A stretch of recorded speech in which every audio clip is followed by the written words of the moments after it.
It's been a hot minute since we last got an entry from the Hello Neighbor franchise, and believe you me, the terms Hello Neighbor and franchise are two terms I never dreamed would be one day synonymous with one another. And what an inexplicably bizarre franchise it is. First, we got Hello Neighbor 1, which started out in its pre-alpha days being a very simple game in all the best ways.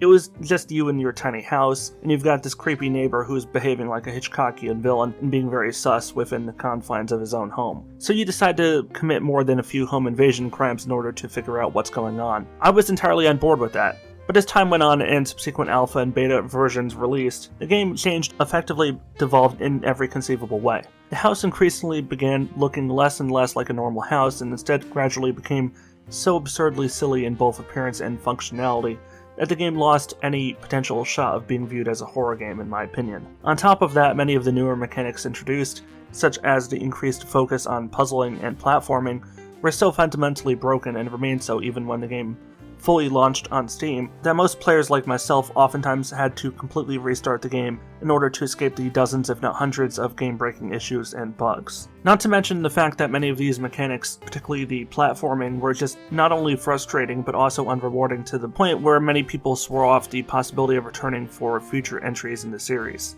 I say all this to essentially set the stage so that those of you who have never played Hello Neighbor 1, or those that haven't played in a long while, can understand the relative importance of some of the critiques I'm making about Hello Neighbor 2's mechanics. Because if this beta proves at least a mostly accurate reflection of what we may come to expect from Hello Neighbor 2 as a whole, there's going to be a lot of important, seemingly minor changes that should make the sequel experience potentially a lot more enjoyable to those that were turned off by its predecessor. For one, as you may have already noticed, the graphical fidelity itself has definitely undergone significant improvement. The first Hello Neighbor game had a distinct art style that even now has aged fairly well in the 5 years it's been since it first released. But that said, that's no reason things can't be further improved with the benefit of time and the technological innovation that comes with it. The lighting effects look a lot smoother this time around, as do the models and animations. There also appears to be redoubled emphasis on fully animated cutscenes. Hello Neighbor 1 didn't really have all that much in the way of traditional storytelling, particularly not cutscenes. This was something that the later spin-off game Hello Neighbor Hide and Seek attempted to address retroactively by expanding upon the existing limited amount of lore in the first game with a more cohesive story that gave the character of the neighbor and the world at large a more three-dimensional feeling. Another area that has been largely overhauled is the puzzles and platforming. For one, platforming itself played a far less significant role in the beta. Unlike the first game, here there were very few moments where the game was quite clearly arbitrarily forcing you to utilize platforming as the sole or primary means with which to accomplish the task. Instead, there were a lot of moments where a certain degree of platforming would make accomplishing your goal easier, but the developers still leave the player a certain degree of open-ended choice in terms of how they want to go about completing said objective. I should probably go over what I mean by objectives here, because the beta here, and by extension Hello Neighbor 2 as well I assume, does not explicitly tell you what you need to do in what order. I'll try not to spoil every little detail, but the basic synopsis is that instead of having two explorable houses being yours and the neighbors, you have a considerably larger open world setting with about half a dozen explorable locations featured within it. Each location has a special item hidden in or around it that you somehow have to obtain, usually by tricking the AI guarding it momentarily so you can sneak past and secure said item. Once you have one of these story items you need, you bring it to the final location and rinse and repeat this process until you get all the other story items one by one, and then you solve a final puzzle to unlock a hidden room and are rewarded with one final cutscene. There's a fairly generous amount of content here for a simple beta demo. Granted, I'm not exactly very good at the kinds of atmospheric puzzles featured in this demo, so I had to occasionally rely on some assistance by watching other people's playthroughs, which did admittedly slow me up once or twice. But I completed the beta in just about an hour or 40 minutes. I know some content creators have beaten it in 30 or 40 minutes, so the average player probably would manage to beat it in about an hour, I would say, give or take. While I wouldn't call Hello Neighbor 2 scary, I do think it takes some massive steps forward compared to its predecessor when it comes to having a more tense overall atmosphere. And an increased number of adversarial NPCs here compared to the first game gives the player a lot more in the vein of variety. That said, I would love to see the NPCs have their AI fleshed out a bit more, because I think there is a notable downgrade in terms of the AI's unpredictability. One of the few things the first game got right, and indeed got better at with every single alpha and beta iteration leading up to launch, was how the AI would react and respond to the player's actions. If the player had a habit of breaking in through a back window, the AI might board up that window or place a bear trap on the ground where the player would set foot on it after climbing through the window. Or if the player kept entering through the front or back door, the AI would set up cameras to detect if the player tried going through there again. While the developers ultimately let the AI get far too carried away with this concept in the final build, it was a brilliant idea and concept. Weirdly enough, here in the sequel's beta, it's a concept that was almost entirely abandoned.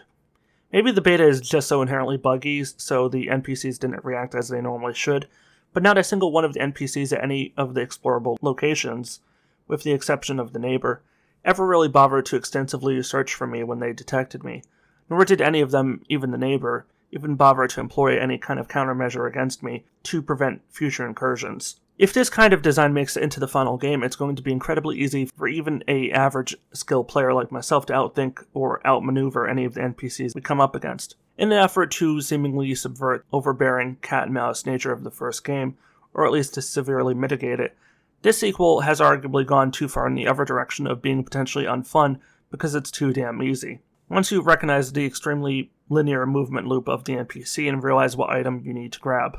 On a final note, as this shouldn't really be a surprise to anyone already familiar with the Hello Neighbor series or really any of the Tiny Build published games, Hello Neighbor 2 is indeed a very buggy game. Thankfully, not many of these are game-breaking bugs this time around.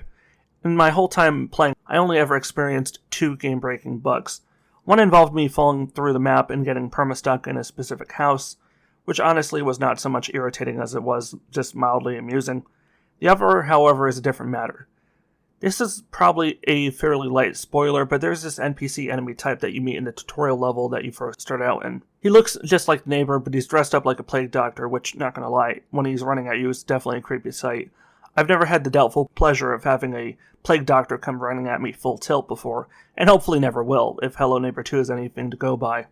The problem is that when he reappears sporadically in the main open world portion of the beta, inexplicably bottlenecking your ability to progress by pulling off an insta-kill the second you walk outside your door, you can oftentimes find yourself respawning at the exact same point you died before he has the opportunity to despawn, resulting in a sometimes game-breaking state where for seconds or even minutes at a time, you'll keep respawning and dying ad nauseum dozens of times over without an explanation, all because the game, for no reason that I can think of, does not have a unstuck button on the main menu. Most games, especially RPGs and MMORPGs, are very prone to these kinds of spawn bugs. And that's why they usually give players the option of clicking a button to get unstuck and respawn at a different spawn point to avoid this very kind of issue.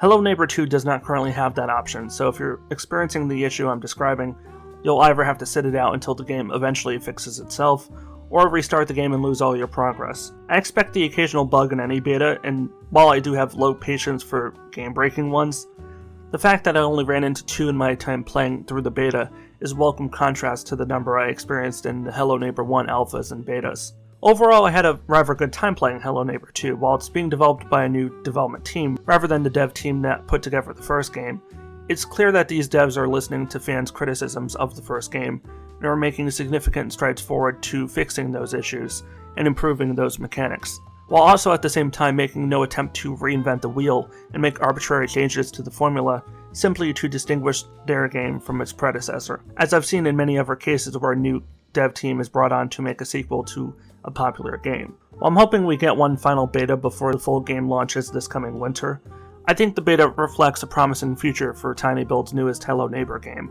As ever, if you enjoyed this video, be sure to click the like button and comment below what you think of the game.